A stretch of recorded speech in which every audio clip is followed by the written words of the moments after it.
Vamos abrir a palavra de Deus no livro de Esther e vamos considerar hoje, meus irmãos, os dois últimos capítulos. Na semana passada eu preguei 2 horas, hoje eu vou pregar 6. Mas nós vamos considerar os dois últimos capítulos, tá bom? Porque trata de uma narrativa só. Esse texto tão maravilhoso, irmãos, que nós passamos aí alguns meses, considerando ele, é o livro da providência de Deus e o livro de Esther. Mas antes de a gente orar, antes de a gente lê-lo, eu quero orar com vocês mais uma vez. Queremos te louvar, Senhor, porque nesses meses o Senhor nos sustentou com a sabedoria da Tua palavra. E nós passamos, Senhor, esses últimos dias pela manhã, sempre voltando ao livro de Esther, aprendendo mais da soberania de Deus na providência, aprendendo sobre ter vida de dedicação ao Senhor, vendo como o Senhor intervém na história e muda quadros humanamente imodificáveis, mas o Senhor se apresentou para nós e se revelou para nós nesta escritura que nós passamos considerando esse tempo, mostrando que o Senhor está no mundo agindo e se movendo. Obrigado, Senhor, que os nossos corações guardem cada conselho que nós ouvimos aqui.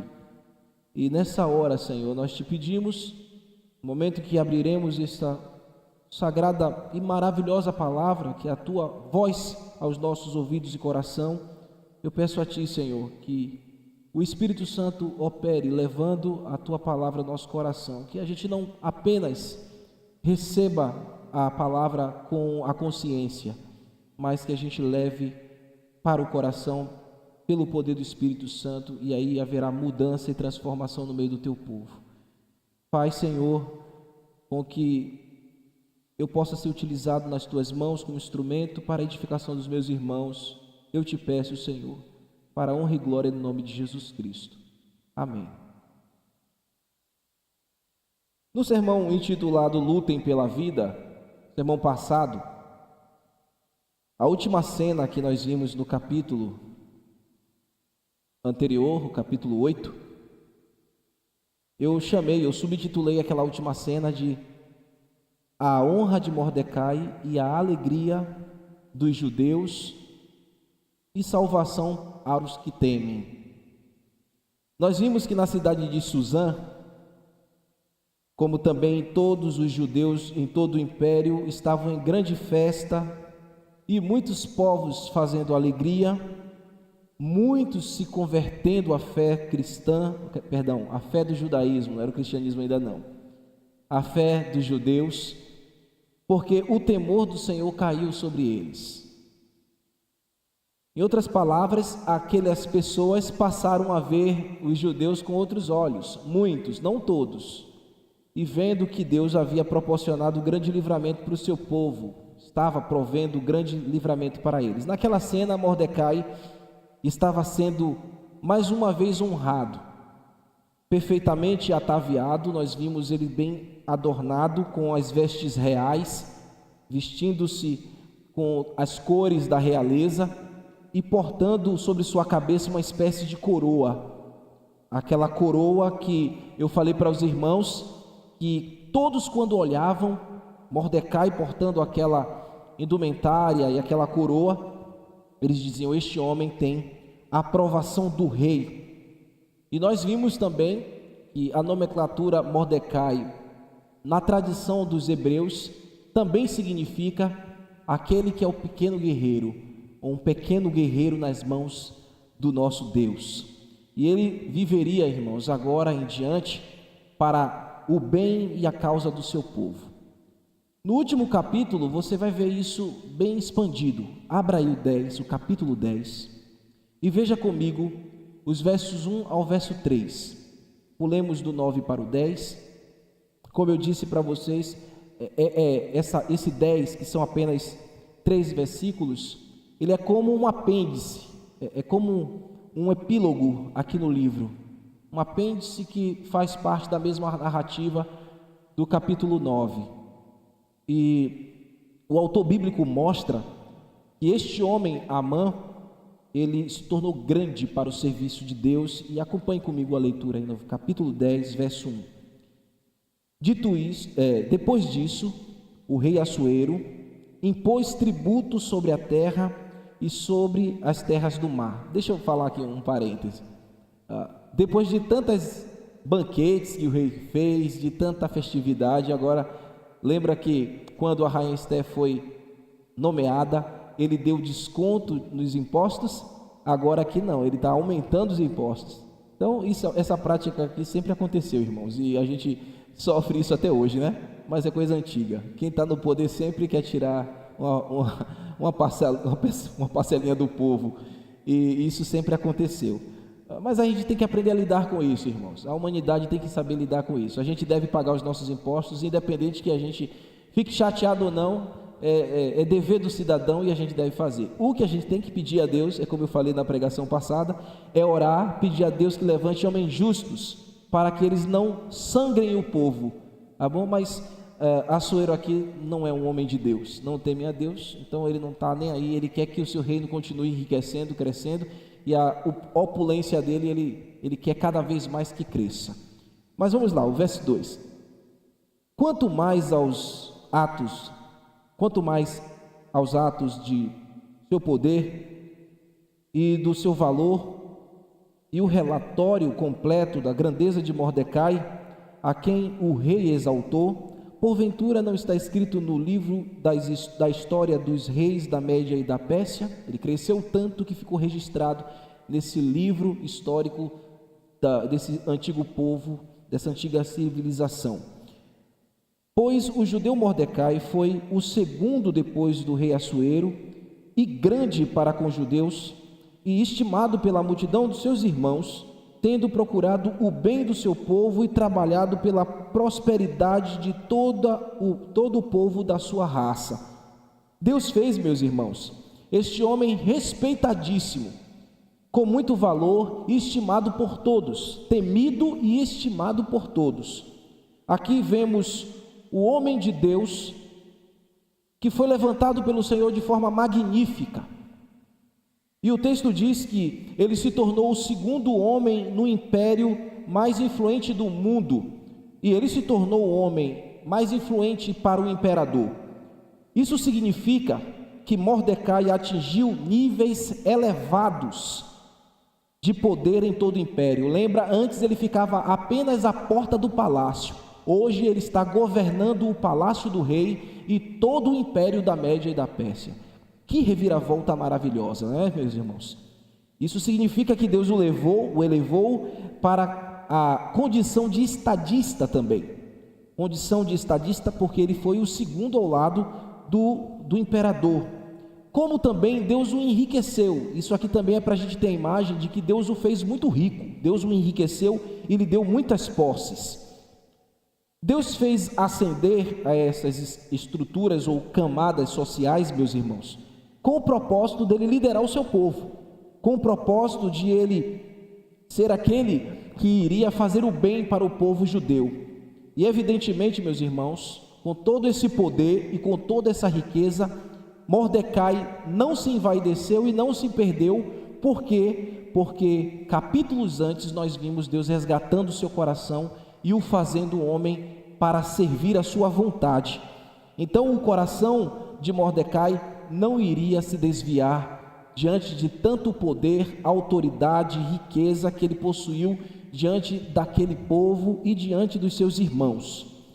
Evidentemente, Mordecai não ministrou apenas para o povo judeu, ele ministrou para o povo inteiro. Ele se tornou um estadista, ele é o Gran-Vize, ele é o primeiro-ministro do Império Média e Persa.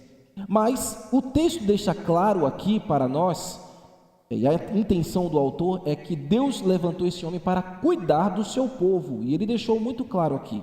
Logicamente, Deus o fez dessa maneira para que ele fosse o instrumento de preservação para o povo judeu. E Deus trabalha aí, meus irmãos, assim ainda hoje. aprendemos que em tempos como estes que nós vivemos, em tempo que a palavra influência está muito na moda e muita gente quer ser um influencer, né? Gosta de acompanhar um influencer e quer ser influencer. Seja influencer, não tem problema nenhum de você ser um influencer, mas seja um influencer de ser um instrumento nas mãos de Deus, como Mordecai foi, não pela ostentação, não pela opulência, porque os influencers do nosso tempo, que você abre nas mídias, o que mais eles fazem é ostentar. Eles ostentam as suas riquezas, ele ostenta o seu poder, as suas mansões, suas máquinas, seus carros, eles mostram os seus cordões de ouro, eles acabam mostrando tudo isso para que possa atrair mais pessoas que desejam também essas coisas. No entanto, Deus está nesse mundo, mesmo corrompido com a vaidade dessas coisas, levantando homens e mulheres, para que esses homens e mulheres sirvam o seu povo. Desejo que Deus levante a sua vida para que você sirva o povo de Deus, como Deus levantou Mordecai e o fez um homem grande e poderoso para servir o povo de Deus. Desejo que Deus eleve você mesmo às camadas sociais, e Deus pode fazer isso, tirar você da condição mais simples, fazer você um príncipe, mas essa realeza que você pode adquirir em Deus é para que você devolva para o bem do povo de Deus, como Mordecai assim o fez. E se Deus não fizer isso, meus irmãos, com você, não tem problema nenhum, continuaremos vivendo, servindo a Deus com as categorias e a condição que Ele nos deu. Isso aqui, olhar um homem que Deus eleva nas camadas sociais, é para a gente entender que Deus tem planos com alguns de fazer isso mesmo, de enriquecer, de abençoar, de mudar a sorte nesse sentido, mas Deus faz isso para que este homem ou esta mulher continue servindo a Deus. Isso aqui é muito importante para vocês, meus filhinhos, meus adolescentes que eu amo e brigo o tempo inteiro, né? Às vezes eu chego a ser chato, mas é porque eu desejo o bem de vocês, e vocês estão crescendo, vocês estão se fortalecendo, e Deus vai levar vocês, os jovens também, a assumir posições na camada da sociedade. Deus vai tirar vocês da simplicidade que vocês vivem agora, da inexperiência que vocês têm no mundo, vocês vão conhecer o que é mundo ainda, e quando Deus colocar vocês, adolescentes, jovens, nas camadas das sociais, quando você que se dedica, que estuda, que se esforça, que está trabalhando para que você possa ascender nessas camadas, quando Deus te colocar lá, saiba que Ele está fazendo isso para que você seja um instrumento na mão de Deus, e nunca se envaideça. É importante também para vocês, meus filhos, que sempre estão aí conectados, que sempre estão aí vendo as redes sociais. Essas riquezas que estes influencers demonstram ser, muitas vezes são ilícitas, Então não deixe o coração de vocês se envaidarem por isso. Se Deus vos der riqueza, Ele abençoará para que essas riquezas te façam feliz e faça outros também felizes dentro da igreja e da família. Tá bom, meus filhos? Quando Deus te elevar, meus irmãos, o conselho é para todos. Quando Deus te elevar, lembre-se de Mordecai. Lembre-se do homem que saiu da simplicidade e chegou numa posição de grandeza. Lembre-se, porque lembrando assim você sempre vai cuidar dos domésticos da fé. Mordecai se esforçou para cuidar do seu povo, cuidar daqueles que compartilhavam da mesma fé que ele. Ele levou o povo a lutar pela fé, pelo credo que eles tinham. Então, quando Deus te elevar, cumpra o propósito. Não esqueça, mesmo que você se torne um homem grande, uma mulher grande e reconhecida e temida, talvez pela posição que você venha adquirir do trabalho ou em qualquer situação. Mesmo assim, meus irmãos, não deixem a humildade e sigam como Mordecai seguiu. Você que está investindo na profissão, você que está investindo nos estudos, você que está investindo na vida do seu filho, não esqueça, por favor, porque às vezes a gente quer investir na vida do filho para ele se tornar um grande profissional, e a gente deve fazê-lo, e esquece de investir no espiritual na vida do nosso filho. Faz paralelo, tá bom? Que ele atinja mesmo uma condição de se sustentar no futuro, de sustentar bem a sua família, os rapazes aprenderem a ser provedores, as meninas aprenderem também a compartilhar e ajudar os seus esposos na profissão, se assim Deus dirigi-las também para isso. Esforcem-se e invistam, mas ensinem a humildade que a Bíblia ensina. Ensinem o caminho da piedade, porque a Bíblia ensina e o Senhor vai cobrar isso de nós, tá bom? Eu já falei isso uma vez aqui, de parêntese, mas a gente às vezes tem expectativa de que nossos filhos sejam médicos, empresários, engenheiros e não homem e mulher de Deus. É muito difícil ver um pai dizer: eu quero que meu filho seja um pastor. É muito difícil ver uma mãe dizer: eu quero que minha filha seja missionária, esposa de pastor. Aí a gente se preocupa com as outras coisas. Devemos nos preocupar com isso também, tá bom? Vamos preparar essa geração para ser futuros pastores. Essa geração que está aqui, do ladinho aqui. Futuros pastores, futuras esposas de pastores, missionárias. O reino de Deus, enquanto estiver aqui neste mundo, desenvolvendo, vai ser sempre carente disso. Então, não desista desses pontos que eu acabei de dizer. Feito essas considerações do capítulo 10, vamos agora ao capítulo 9, tá bom? A primeira cena que eu vi aqui, quero compartilhar para os irmãos, cobrem o verso 1 até o verso 5. E eu chamei de o dia D. Verso 1 ao verso 5 é o dia D. O dia que os judeus enfrentaram seus inimigos e os destruíram. Diz assim o texto, acompanhe comigo. No dia 13 do 12º mês, que é o mês de Adar, quando chegou a palavra do rei e a sua ordem para se executar, no dia em que os inimigos dos judeus contavam assenhorar-se deles, sucedeu o contrário. Pois os judeus quem se assenhoraram dos seus adversários, aqueles que os odiavam, porque os judeus nas suas cidades, em todas as províncias do rei Assuero, se ajuntaram para dar cabo daqueles que lhes procuravam o mal, e ninguém podia resistir-lhes, porque o terror que inspirava caiu sobre todos os povos. Todos os príncipes das províncias e os sátrapas e os governadores e os oficiais do rei auxiliaram os judeus, porque tinham caído sobre eles o temor de Mordecai. Imagina, irmãos, Mordecai é o primeiro-ministro, e esses homens passaram a ajudar os judeus porque temiam Mordecai. Todos os príncipes porque Mordecai era grande na casa do rei, e a sua fama crescia por todas as províncias, pois ele ia se tornando mais e mais poderoso. Feriram, pois, os judeus a todos os seus inimigos a golpe de espada, com matança e destruição, e fizeram dos seus inimigos o que bem quiseram. É o dia D. Havia chegado, meus irmãos, o dia marcado do genocídio dos judeus, e o texto deixa muito claro isso. Quando os inimigos pensaram que iriam destruir os judeus, foram eles que foram destruídos. E o que me deixa mais inculcado aqui é que os povos inimigos que viviam entre as províncias do império, os inimigos dos judeus, apesar de ver Deus levantando um judeu para defender o seu povo, ver tantas reviravoltas em prol dos judeus, ainda cogitava a possibilidade de vencer os judeus. E isso aqui, meus irmãos, é muito importante, porque nos faz lembrar que o inimigo das nossas almas ainda reserva em si uma expectativa de vencer no final, mas não vai acontecer. O mal nunca vencerá, irmãos.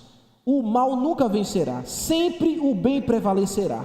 Mesmo nos dias mais hostis, mesmo nas trevas mais enegrecidas, podemos dizer assim, o bem sempre vai brilhar. O bem sempre vai ressurgir e sempre vencerá. O diabo será derrotado no final. Ele já é derrotado, mas ele será esmagado debaixo dos nossos pés. O Deus de paz esmagará a Satanás pelo seu poder debaixo dos nossos pés. É o que Paulo fala em Romanos.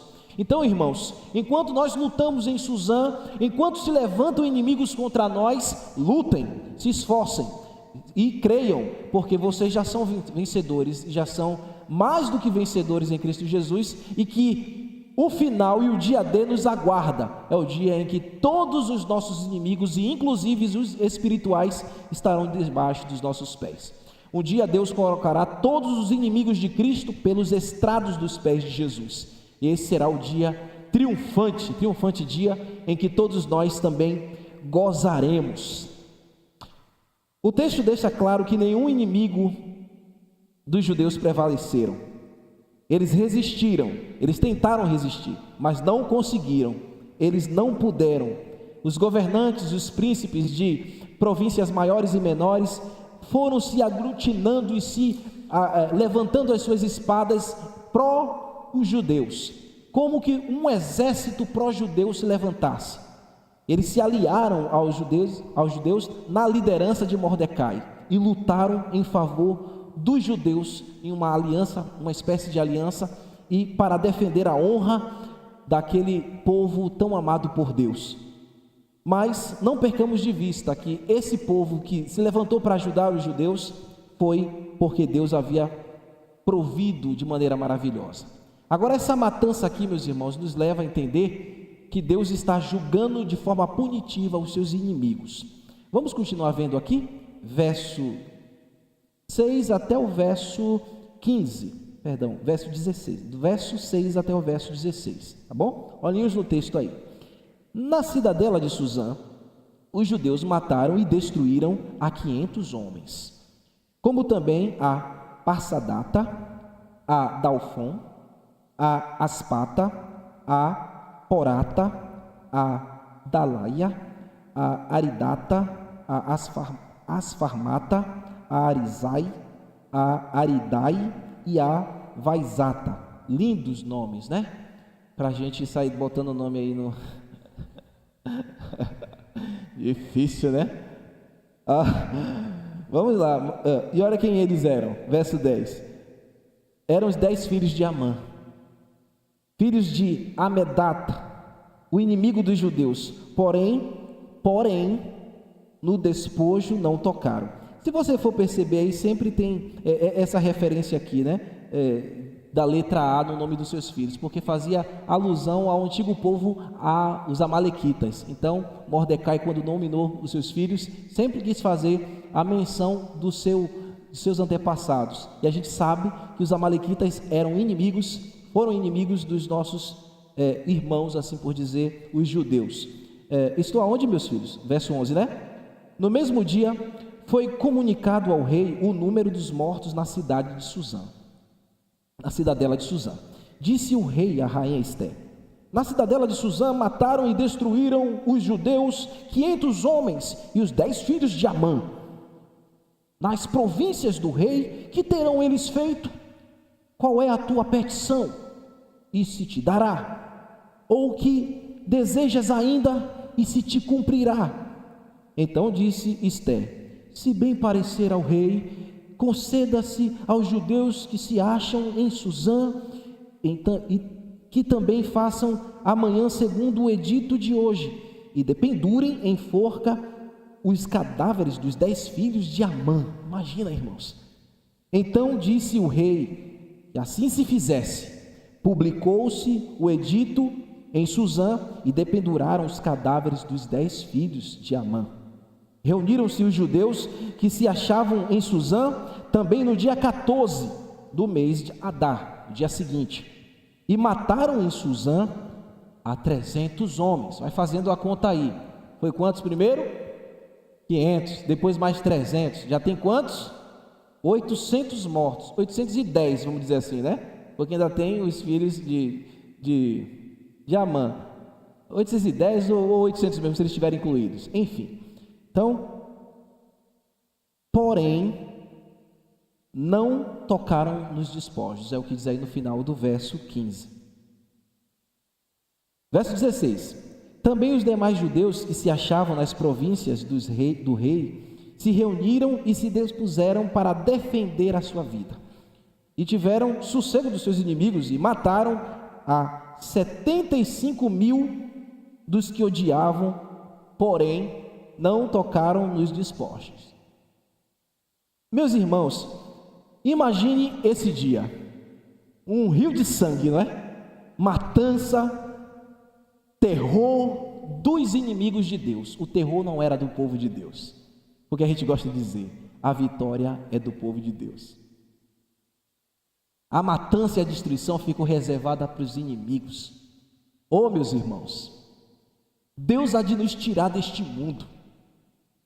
E a pior calamidade que esse mundo ainda vai ver, que não foi isso aqui é fichinha, mas a pior calamidade que recairá sobre este mundo, a igreja não estará mais aqui, porque Deus há de nos tirar daqui.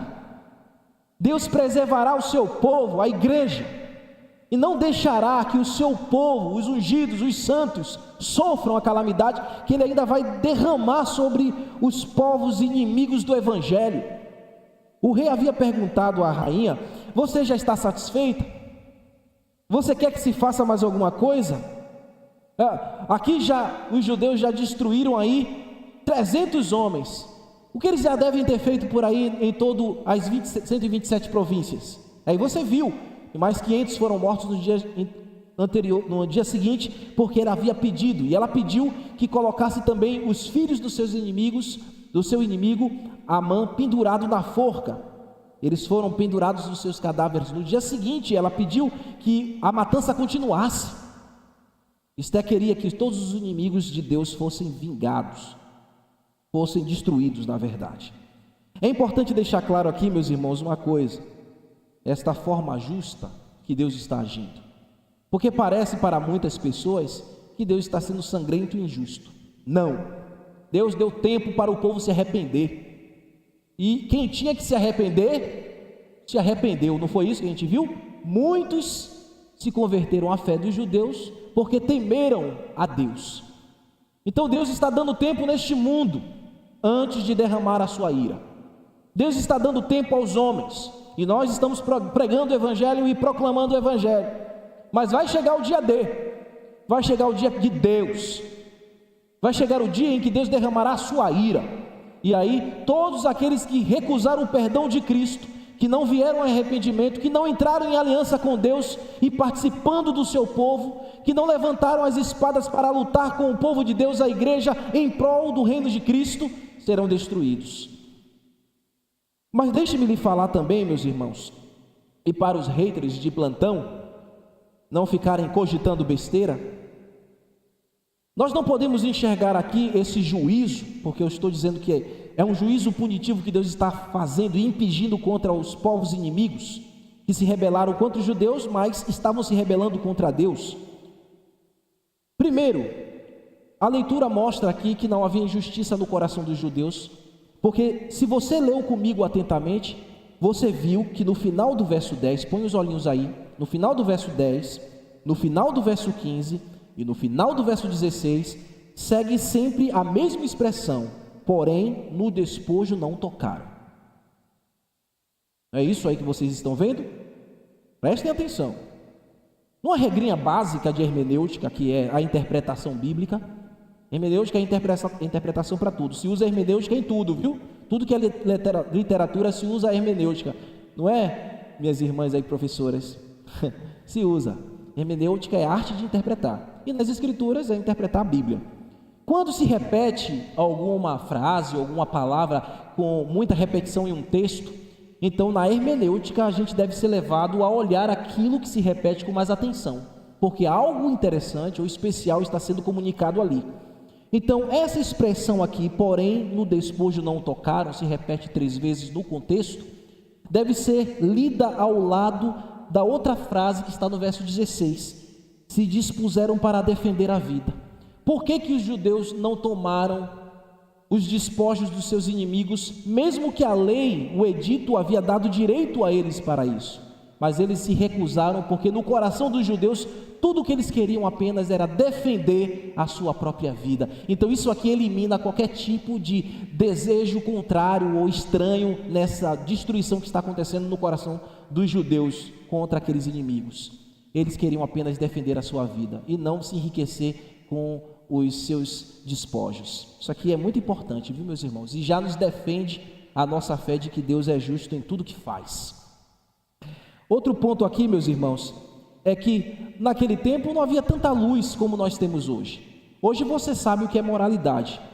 Hoje você sabe o que é viver de forma moral. A revelação de Deus foi se expandindo e você sabe como você deve tratar os seus inimigos. Lá na frente o Senhor vai dizer que nós devemos orar pelos nossos inimigos, né? Mas olha quanto que a revelação se expandiu. Olha quanto que Deus foi se revelando. Então não havia tanta luz aqui para os nossos irmãos. O ponto de iluminação aqui era que eles estavam servindo a Deus e que Deus tinha entregado realmente os inimigos em suas mãos para julgá-los. E hoje, como nós devemos fazer contra os nossos inimigos? Nós devemos orar por eles, sim, mas nós devemos nos defender também, irmãos. Ok? Ser cristão não é ser boboca, tá bom? Ser cristão não é ser saco de pancadas de ninguém. Nós devemos viver uma vida digna, santa. Nós devemos sim cumprir o que Jesus falou, dar a outra face, quando se trata do Evangelho. A gente não vai fazer arruaça. A gente defende o Evangelho, prega o Evangelho. Se alguém destratar, Deus vai julgar. Mas nós não devemos ficar cabisbaixos, nos sentirmos humilhados neste mundo, porque os opulentes se levantam e tentam nos abater. Não, você não foi chamado para isso. Sabe aquela coisa de que você não é cauda e é chamado para ser cabeça? Se aplica de certa forma e se ajusta aqui no que eu estou dizendo. A Bíblia nos dá autorização, meus irmãos, para nós nos defendermos contra aqueles que vêm contra a nossa honra, contra as causas justas, contra a vida. Você deve lutar, defender. Ok? Então nós devemos fazer isso. Quer ver um exemplo? O filho mais velho, que tem uma irmãzinha que está sendo hostilizada, deve defender a honra da sua irmã. Tem que defender. Está errado não. Defenda a honra da sua irmã. Um homem que quer desonrar sua mulher, defenda homem, com unhas e dentes. Nós não fomos chamados para sermos esculachados por ninguém, tá bom? Então, fica aqui esse adendo e nós devemos tomar as nossas responsabilidades. Logo, meus irmãos, vocês viram que... perdão, ainda tem mais uma coisa que eu quero considerar com vocês, dentro dessa matança ali. No ponto de vista soteriológico, se todos os judeus fossem exterminados, nós teríamos um salvador do mundo hoje? Teríamos? Não. Por quê? Porque era a profecia que ele tinha que ser um judeu. Então, se todos os judeus de todo o império que existia, de todas as províncias que existiam dentro do império, fossem exterminados, nós não teríamos o salvador do mundo. Como Deus não havia planejado isso, ele matou foi os inimigos. E como diz as Escrituras, os seus planos não podem ser frustrados. Então vamos lá, irmãos. Vimos que em Suzã morreram mais de 800 pessoas, somente em Suzã. E em todo o império morreram quantos? 75 mil. Era o julgamento de Deus punindo os inimigos. E como eu estava dizendo, no dia D de Deus, não vai morrer apenas 75 mil pessoas não, viu? Muita gente nessa humanidade que conhecemos morrerá com muitas calamidades. Mas vamos à última cena. A última cena é a instituição do Purim. Vocês devem ter dito, já vai acabar? Vamos lá, a última cena é longa. A última cena é a instituição do Purim. E eu chamei, celebrem o Deus que muda a nossa sorte. E esta cena cobre do verso 17 ao verso 32. Vamos lá lendo devagarzinho e a gente vai vendo aqui no final as considerações. Sucedeu isto, no dia 13 do mês de Adar, no dia 14, descansaram e fizeram dia de banquetes e de alegria. Os judeus, porém, que se achavam em Suzã, se ajuntaram no dia 13 e 14 do mesmo, e descansaram no dia 15, e fizeram dia de banquete e de banquetes e alegria. Também os judeus das vilas que habitavam as aldeias abertas, fizeram no dia 14 do mês de Adar, dia de alegria e de banquetes, dia de festa e de mandarem porções dos banquetes uns para os outros. Mordecai escreveu estas coisas e enviou carta a todos os judeus que se achavam em todas as províncias do rei Assuero, as de perto e as de longe. Ordenou-lhes que comemorassem no dia 14 do mês de Adar, o dia 15 do mês do mesmo, todos os anos, como os dias em que os judeus tiveram sossego dos seus inimigos, e o mês que se lhes mudou a tristeza em alegria e o luto em dia de festa, para que se fizesse dias de banquetes de alegria e de mandarem porções de banquetes uns para os outros e dádivas aos pobres. Deixa eu fazer uma pausazinha aqui, irmãos. Olha, você que anda triste e que anda lamentando nessa vida, haverá o dia em que Deus vai trocar essa sua tristeza por alegria, viu? Os que não conhecem Jesus e passam a conhecer, esse dia acontece quando você se rende para Jesus.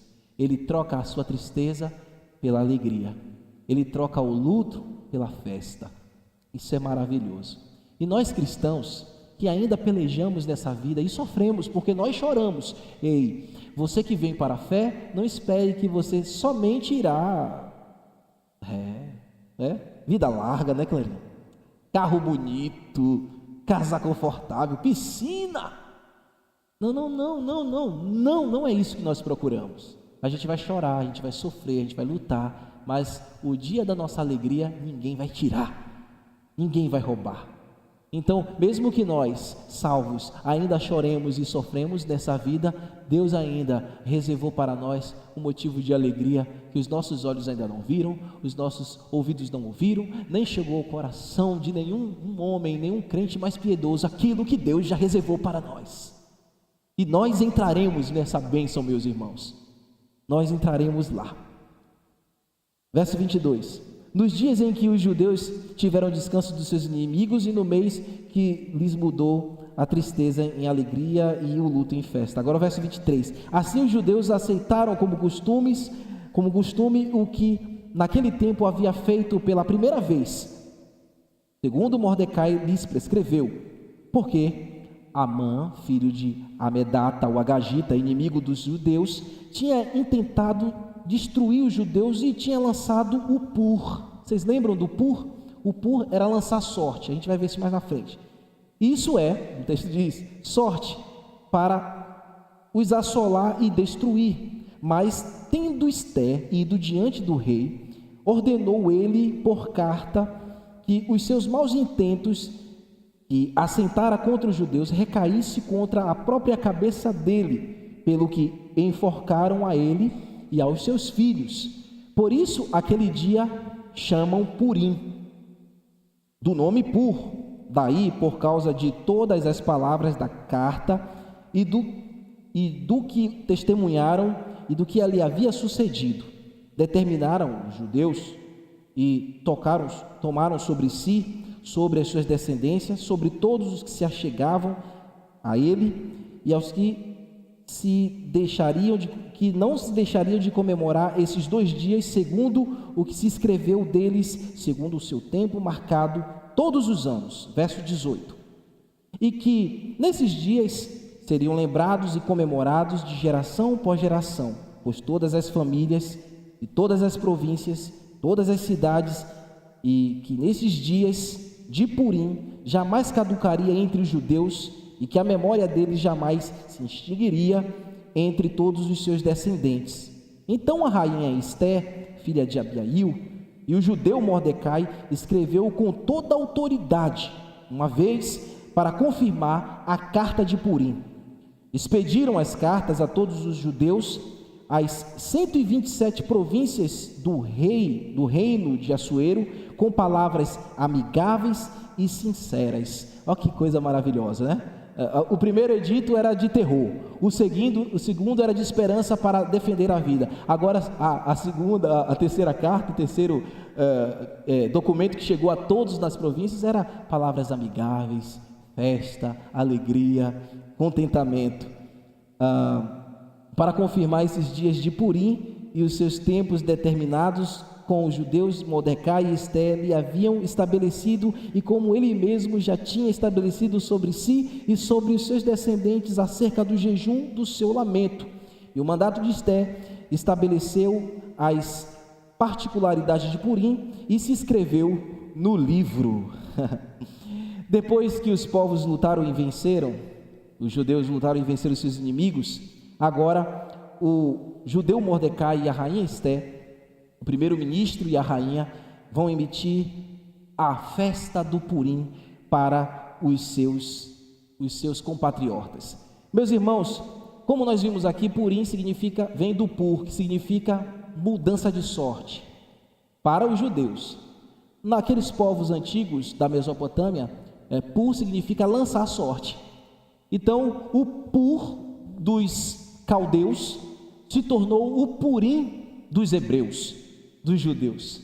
Então, enquanto Mordecai Amã estava lançando sorte e convocando suas entidades infernais para onde ele acreditava que suas entidades malignas ia entregar o povo de Deus em suas mãos, foi o contrário que aconteceu. Deus mudou a sorte, Deus muda a maldição em bênção, meu irmão.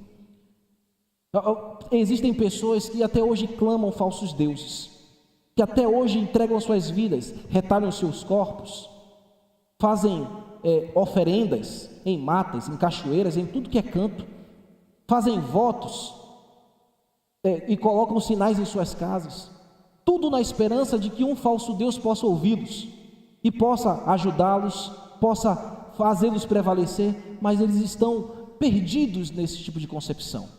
Mas quando essas pessoas encontram a graça de Jesus e se arrependem, Deus limpa toda essa imundícia, Ele tira todas essas coisas, Ele apaga tudo isso, e então essa pessoa passa a viver, passa a ter novas expectativas, e passa a ser vitorioso.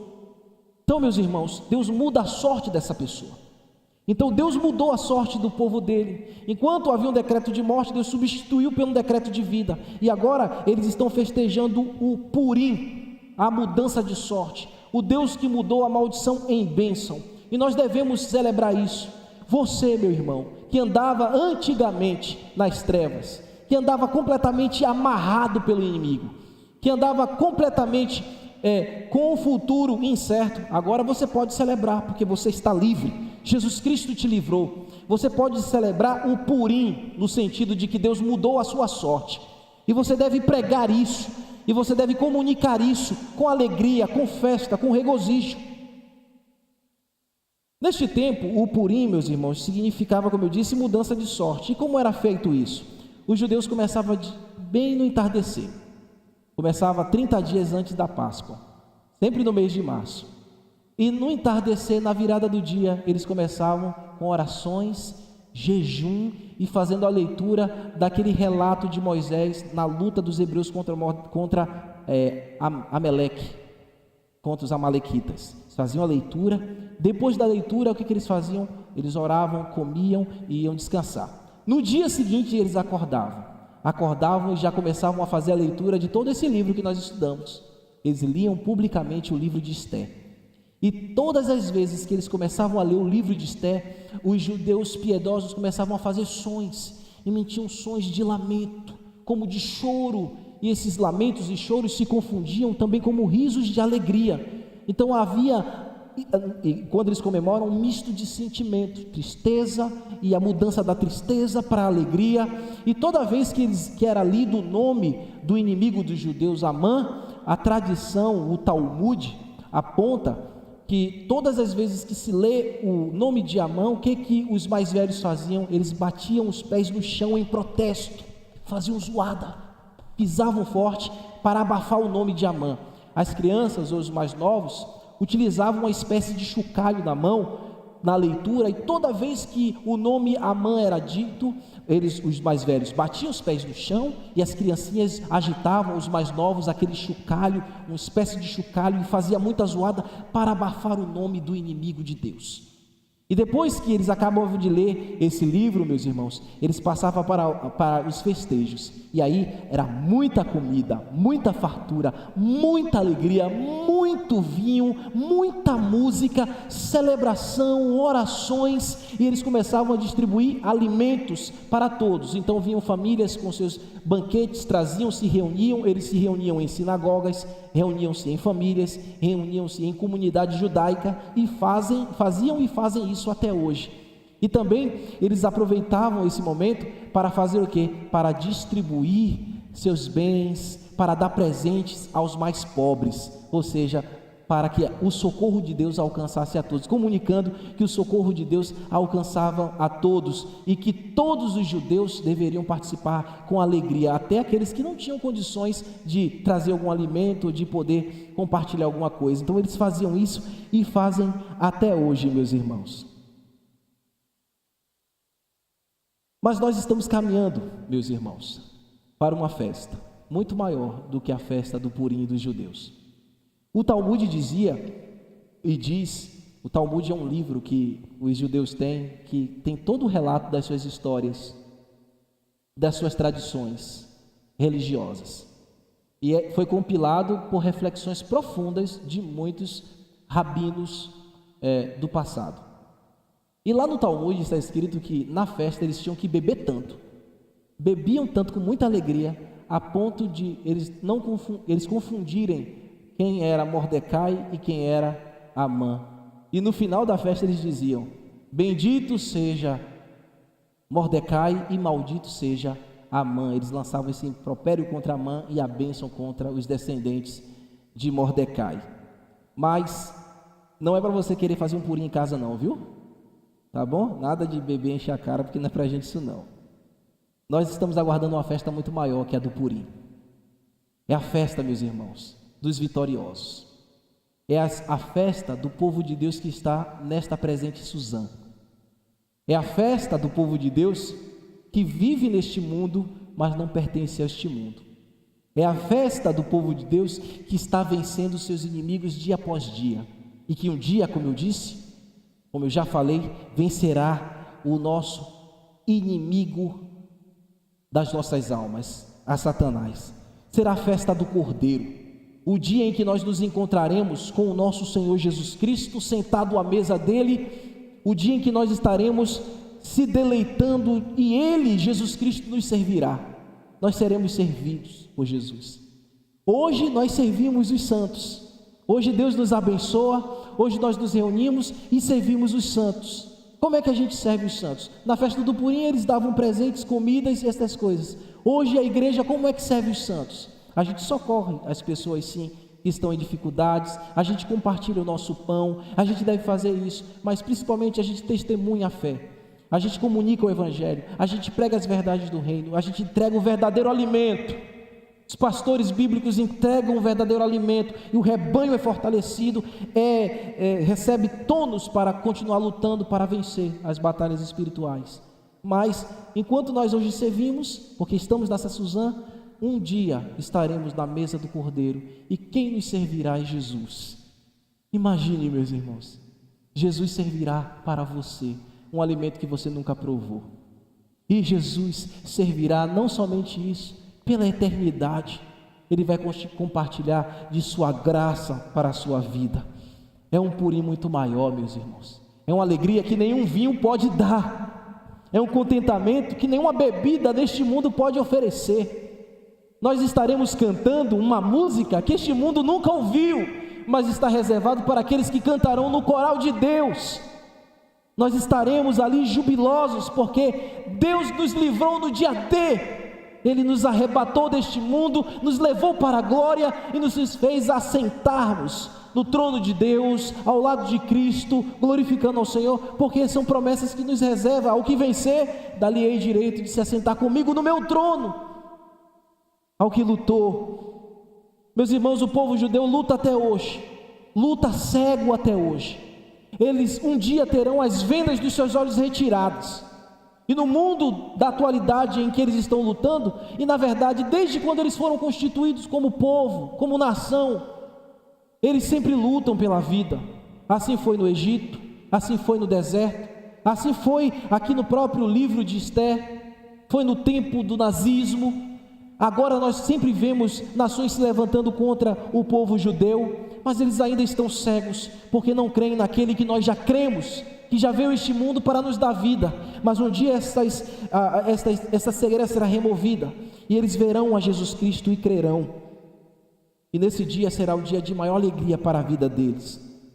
Nós que estamos lutando do lado de cá, nós que já cremos em Jesus, nós temos que entender uma coisa: a igreja ela foi fortalecida por Cristo, recebeu armas de Deus, que são armas espirituais, para lutar. Uma igreja não pode ficar prostrada, uma igreja não pode ficar com os punhos abaixados. Nós temos que erguer os nossos punhos, nós temos que lutar a batalha espiritual, meus irmãos, a luta espiritual. Lembrem-se, a nossa luta não é contra a carne e nem contra o sangue, mas contra principados e potestades.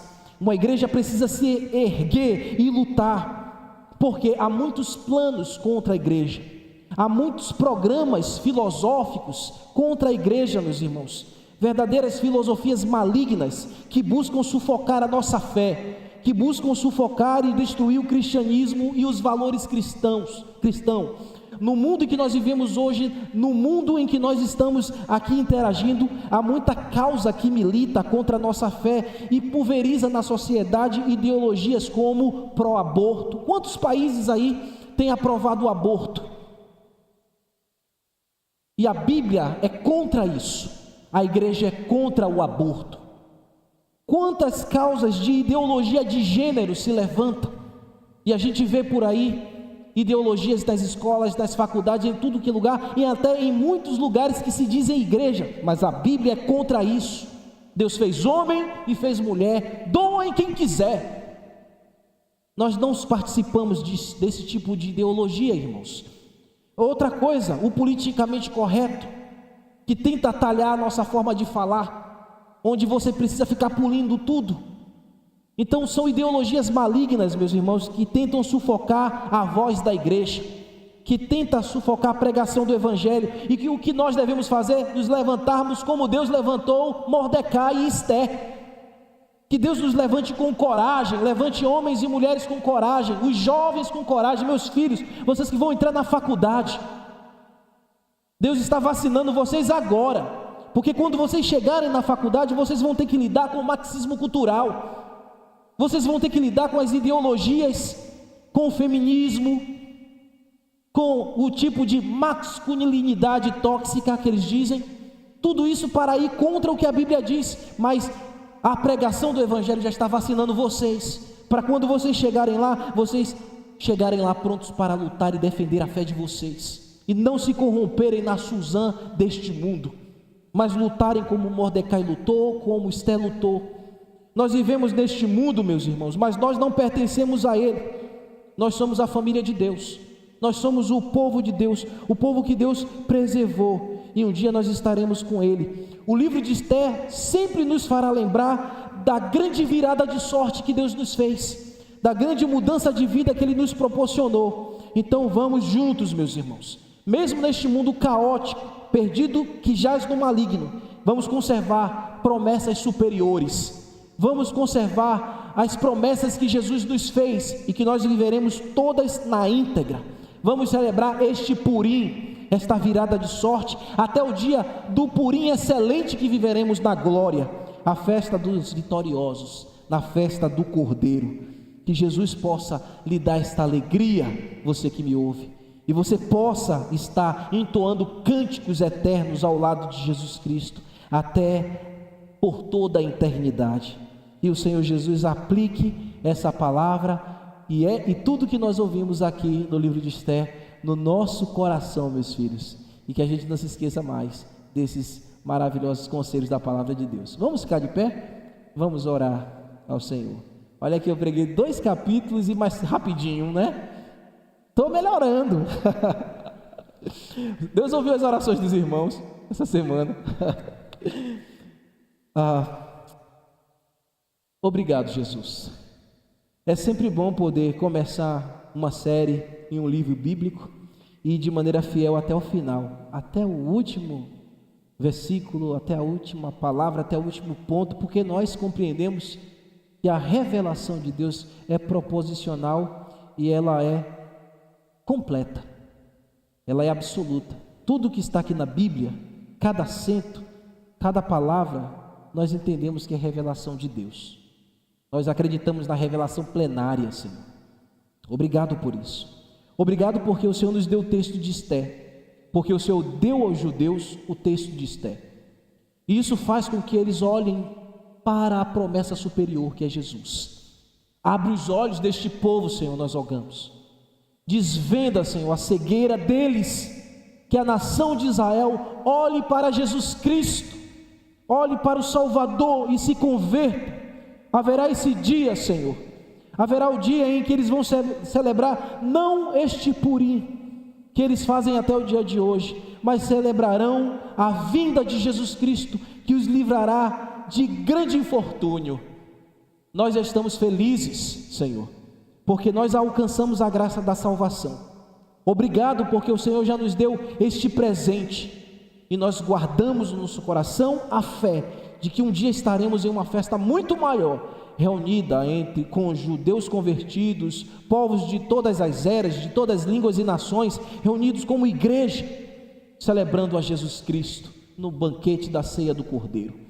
Conserva a nossa fé, Senhor, salva os perdidos e nos dê a alegria, Senhor, de lutar e vencer, vendo o Senhor mudando sempre aspectos de nossa vida, restaurando sempre a nossa sorte e nos dando a alegria da salvação. No nome de Jesus oramos gratos. Amém. Amém. E Deus abençoe o coração de vocês, irmãos. Podeis assentar. Nós estamos encerrando o nosso culto nessa manhã. Quero lembrar os irmãos de duas coisas. Agora, mês de março, nós vamos recomeçar a escola bíblica dominical. Então, nós estamos fazendo esse ano dessa maneira. Nós vamos fazer uma inscrição, irmãos, porque a escola bíblica esse ano a gente vai entregar um material para vocês levarem para casa, estudarem, vai ter exercício, essas coisas. Então, nós queremos fazer uma matrícula e tornar um ambiente mais assim de estudo mesmo, e vocês levarem material. Então, vamos buscar o irmão Ícaro, eu sempre troco o Ícaro com o Ítalo, né? Irmão Ícaro. E também Driele e o irmão Lucas e o irmão, ai meu Deus, Danilo, irmão Danilo, procurem eles, por favor, para que vocês deem um nome para poder se inscrever, tá bom? Quem vai receber o material? Só quem se inscreveu, viu, irmãos? Porque vai virar custo, então você não vai pagar, a igreja vai pagar. Mas por que eu vou dar o material só que se inscrever? Porque eu quero ver a dedicação de vocês. Quer o material? Se inscreva lá, tá bom? Vai receber o material bonitinho, lindo, vai fazer atividade, a gente vai cobrar e vai ser uma grande bênção, tá bom, irmãos? Também vai começar o curso de membros no mês de março. Os irmãos que vão se tornar membros, se inscrevam, porque nós iremos fazer as atividades de 15 em 15 dias, como nós fizemos, e as aulas vão até próximo à celebração do aniversário da igreja. E no dia do aniversário da igreja, a gente vai comunicar a sua membresia e batizar aqueles que desejam ser batizados, fazer essa confissão e o cumprimento dessa ordenança. Então, tem essas duas coisas aí que eu quero que vocês observem, tá bom? E procurem as pessoas responsáveis. O curso de membresia também é para procurar esses mesmos irmãos, porque fica aí na responsabilidade da escola bíblica. Então, Deus abençoe. Vou fazer a oração e a gente se despede ali na porta.